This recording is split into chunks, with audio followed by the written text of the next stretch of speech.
big picture, but this game we still had opportunities to close it out, and we just didn't. So I don't want that to be the narrative of why we didn't win. We got to execute better, especially down the stretch.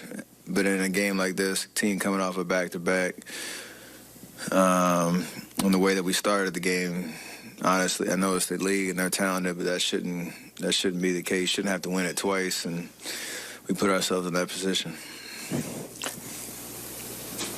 How closely do you review games after they're done? I mean, obviously you can't do anything about it now the game is over, but when you look at turnovers, do you look for like reasons why? I mean, how do you sort of get through that process of trying not to make it happen again? You know, you think about it right away. You kind of, especially when you self-reflect on the mistakes that you made individually and what you can do differently. It's understanding how teams are defending and where the traps are, where you can press and get yourself into trouble. And on a night-to-night, you got to be able to make those adjustments really quick. And for us, you know, we were driving too far in the lane. You know, getting too deep in the paint where your only option was to try to finish over a lot of length.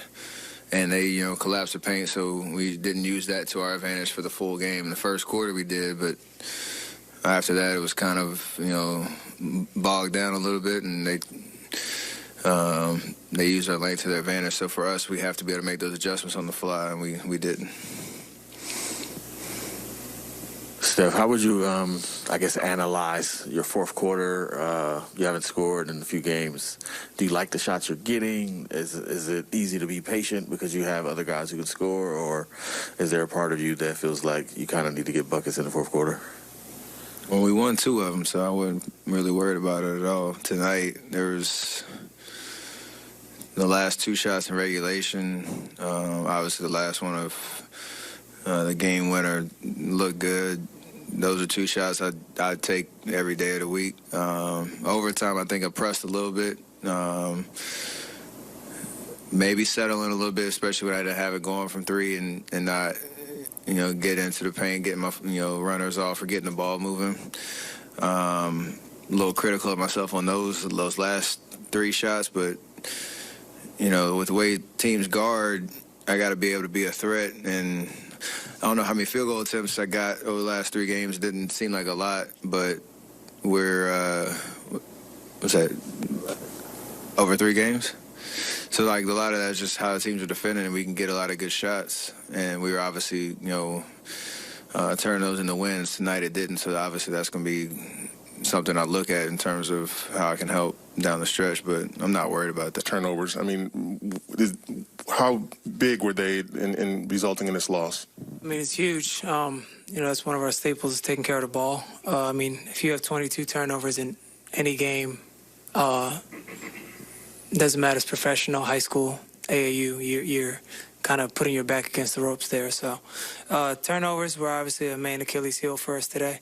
You know, cutting down on that would have definitely helped us out. Yeah, it looks like, well, from what I've been hearing, you guys want to keep it to around 12, 13 or so.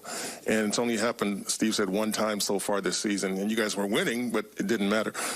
Is it a matter of just thinking, or is it a matter of trying to do too much or trying to force the issue a little bit? I mean, you could say some are reckless, some we get excited, and that's 1 through 15. But it's just a matter of just, you know, sticking to the basics, doing, you know, the making the right play, good to great, finding the next guy, the open guy, and just going from there. So, you know, obviously that's something that we're trying to work on, because last year that we weren't, yeah, exactly. So trying to cut down on that, you know, to help us out throughout the course of this year. How do you guys survive better in the non-Steph minutes? I think just having a couple sets, just knowing what guys' strengths are, getting the ball moving side to side. I think that'll be something that we're still working through. Obviously, in our lineup, we have 4 new guys. So just getting some continuity throughout practice times, watching film, seeing how we can get easier shots. Damien, follow up on that and some that Steve and Juan just touched on. What do you think you can do to get Steph easier looks throughout the game? I I mean, if you're one of the best players of all time, you're not really going to get the easiest looks. So one, for us, it's everyone just doing their job, whether it's screening for them, getting them open,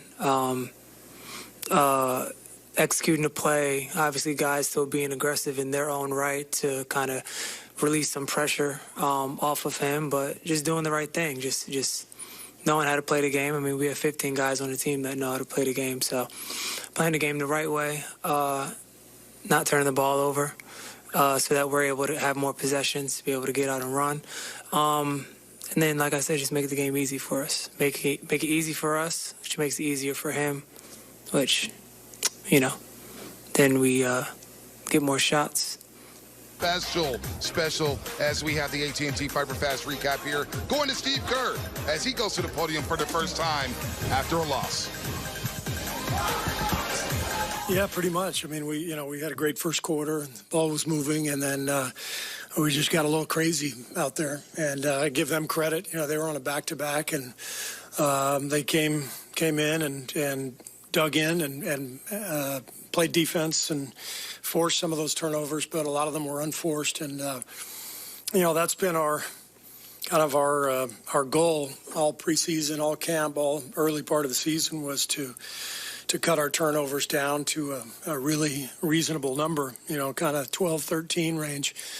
And we've only been able to do that once out of the 5 games. We had, I think, 7 in Sacramento, maybe. So we got to do a better job taking care of the ball. So it's a good lesson for us, and we got to learn from it. It's early in the season. I'm confident that we will learn and we'll get better. Steve, you called that timeout with 6:56 left in regulation. Did you think at all at that point about putting Steph back in? No. I mean, he played 19 minutes in the first half, which is pretty heavy. So I felt strongly about getting him some rest. He ended up obviously with the overtime at almost 41, and we don't need that. Steph is, over the course of 82 games, we've got to manage his minutes well. How much better do you need to be when he does rest, though? I mean, you guys got kind of killed. Yeah, we got to be a lot better when he does rest. And I didn't feel like we executed. I thought we had a decent start to the second quarter, and then we got a little crazy. We took a couple of bad shots and left strong side corner and let Bain get loose. I think he was about 0 for 5 from that at that point, and there's play in transition where we made an error and left the corner and let him loose, and that's all it takes in the NBA is a couple plays to shift the momentum. And so, like I said, it's a good lesson for our team. We've got to understand we're a different team from a year ago, so we got to learn how to play with this group, and that includes me. I've got to do a better job of putting certain lineups in certain sets and that kind of thing, but we'll get there. Those non-Curry minutes are set up this year to be Jordan Poole minutes, essentially. How much more do you need from him? Well, he had a tough one tonight, and this is all part of the learning process for Jordan. I have great confidence in him. He's been fantastic, throughout camp, and but this was a tough game, and it was great film for him to look at, and we'll go right back to him next game. It's all part of the process of a player's evolution in this league. Nothing comes easy, and you just have to deal with the growing pains. And as long as you learn and continue to play with confidence, which he will, then he'll be fine. Going back to Steph, this is the 3rd consecutive game he hasn't scored in the 4th quarter. It's easy to see everything he gives you, but is that a quirk? Are defenses handling him? Are there adjustments teams are making on him, or fatigue he's running into late in the game?